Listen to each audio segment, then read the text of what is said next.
दोस्तों ये जो वीडियो हम बना रहे हैं इसका संबंध KPI एस्ट्रोलॉजर से है। और कोई भी पर्सन अगर इसके बेस पे कोई ट्रांजैक्शन करता है या बेटिंग करता है, इलीगल एक्टिविटी करता है, वो खुद लायबल होगा। हमारा पर्पस सिर्फ नॉलेज और फ़न के लिए है।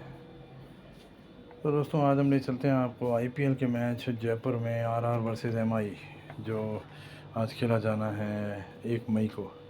तो दोस्तों पिछले कई दिनों से आप देख रहे हो सेम ट्रैक मैच ही चल रहे हैं और सेम ट्रैक मैच ही ये है। सेम ट्रैक मैच क्या होते हैं, नीचे से उड़ जाते हैं और वैदिक जो है इसकी वो बड़ी पावरफुल है। MI थोड़ा सा ऊपर है तो RR में भी दम है। तो कहीं पर भी आपको कोई लो मिले आप फ़ौरन ले कीजिए, इनिशियल भी ले कीजिए। मैं तो कहूँगा इनिशियल भी ले कीजिए। और जो अगर और लो मिल जाता है तो और भी ले कीजिए, क्योंकि वैदिक जो है वो डेफिनेटली रेट लाती है 10 में से 8 साढ़े 8 बार। और दूसरी बात मैं आपको बताऊं कि ये मैच जो है सेम ट्रैक है, तो सेम ट्रैक में भी वो नीचे से उठता ही है मैच। अब कल भी आपने देखा चेन्नई फेवरेट आके पंजाब जीता ना, तो वही बात है, वही सेम ट्रैक था तो उसमें इंटरफेयर कर दिया उसने। तो यहाँ पर भी अगर ये वैदिक में MI अगर पावरफुल दिख रही है RR से जरा सी, और दोनों बराबर दिख रही हैं, तो कोई ना कोई इंटरफेयर करेगा ही करेगा अपने आप ही। तो यहाँ पे शुरुआत में नहीं तो आप देख लीजिए, अगर ये सब नहीं कर सकते हैं तो आप देख लीजिए 7:30 से 7:53 90% है। तो अब 90% में आप देखिए या तो विकेट आएंगे या 9 की रन रेट से रन आएंगे। अगर मुंबई खेलता है बढ़िया बैटिंग करता है तो आप देख लेंगे और नीचे आ जाएगा। आखिर तो ले कीजिए फिर नीचे जाके आप नीचे से नीचे ले करेंगे, क्योंकि वो तो फिर बी का ही पूरा है, वहाँ पे तो रन लाइन का ही सहारा हो जाएगा आपका। और अगर राजस्थान बैटिंग करता है और बैटिंग में बी बन जाता है तो वो बहुत ही बढ़िया खेलेगा।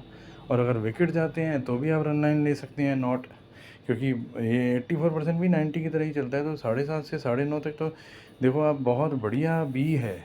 अगर बैटिंग में आए तो 200 प्लस और नहीं आए तो लोएस्ट रन। और अगर किसी की बैटिंग में कोई इंटरफेयर कर गया, जैसे कल CSK कर गया, एक बार प्रूव हो जाए 90% से 9 RPO या बिलो रन बॉल हो जाए या विकेट ज़्यादा आ जाए तो बॉलिंग है, और 9 से ऊपर की रन रेट हो जाए तो बैटिंग है। मगर उससे भी प्रूव हो जाए, उससे भी कोई नीचे प्रूव हो जाए, मतलब बीच में कोई आ जाए, प्रूव होने के बाद कोई आ जाए, जैसे कल प्रूव हो गया बी पंजाब है, क्यों CSK बेकार खेली, बी पंजाब प्रूव हो गया, मगर CSK बीच में आ गया। तो CSK बीच में आ गया तो आप सोचिए कि CSK ने बहुत उधम मचाया, मगर हमने तो कह दिया ये तो इंटरफेयर है, पंजाब पे ही रहना है सबको। तो वही बात है, यहाँ पर भी ऐसा हो सकता है कि आप देखिए कि कौन बी बनता है और बी पे ही रहेगा। ये जो जिसको समझ में नहीं आती है स्क्रिप्ट वो ध्यान से सुनिए ये बात, कि आपको जो इनिशियल ले करने का तरीका अलग बताया मैंने, और अगर बी फाइंड आउट करते हैं तो वो अलग है। और मैं आपको बताऊँ नोड है सेकंड इनिंग में, नोड हमेशा 10-11 से 11-9, तो ये बहुत बढ़िया ट्रेडिंग का ऑफर देता है। नोट दोनों तरफ ले आता है। ये जर्क भी बड़े होते हैं सर, अगर ये जर्क भी एबसेंट हो जाते हैं, मैंने आपको गुजरात वाला एग्जांपल दिया था, गुजरात RR वाला, उसमें जर्क एबसेंट थे, सीधा गुजरात 10 की रन रेट से खेल रही थी। तो वहाँ RR बहुत बढ़िया, जब जर्क एबसेंट हो जाएंगे तो सामने वाला ज़रूर आएगा। और जर्क के कंपैरिजन में RPO बहुत हैवी होगा तो भी बहुत बार आएगा। RPO कंटिन्यू 12-13 का रहेगा और स्कोर बहुत बड़ा बन जाएगा। 90-80 के जोन में आपको 190-200 का स्कोर बनना चाहिए, 190 का ही बनना चाहिए।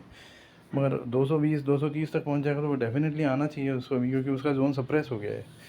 और बाकी मैं यही कहूँगा कि दोनों में से कोई भी स्ट्रैटेजी फॉलो कीजिए, कि या तो बी आइडेंटिफाई कीजिए और या तो इनिशियल ले कीजिए और लोअर ऑर्ड्स पे मोरले कीजिए। तो वो थोड़ी रिस्की हो जाएगी, आप पहले बी देख लीजिए। इनिशियली ले हम जब भी बोलते हैं, इनिशियल ले पे हम वीडियो बनाएंगे, इनिशियली जब भी बोलते हैं कम ले करना होता है, बहुत कम। आपको सिर्फ टेस्टिंग होती है कि आपको पता पड़ जाए, जो बिल्कुल खाली हाथ ना उठना पड़े, इसलिए। और बाकी मैं आपको बताऊँ शुरू के 23 मिनट पता पड़ जाएगा। सेम ट्रैक है, नीचे से उठ भी सकता है ये, अगर शुरू में नहीं उठेगा तो एंड में उठेगा। तो बहुत बढ़िया मैच हो सकता है ये, बहुत बढ़िया।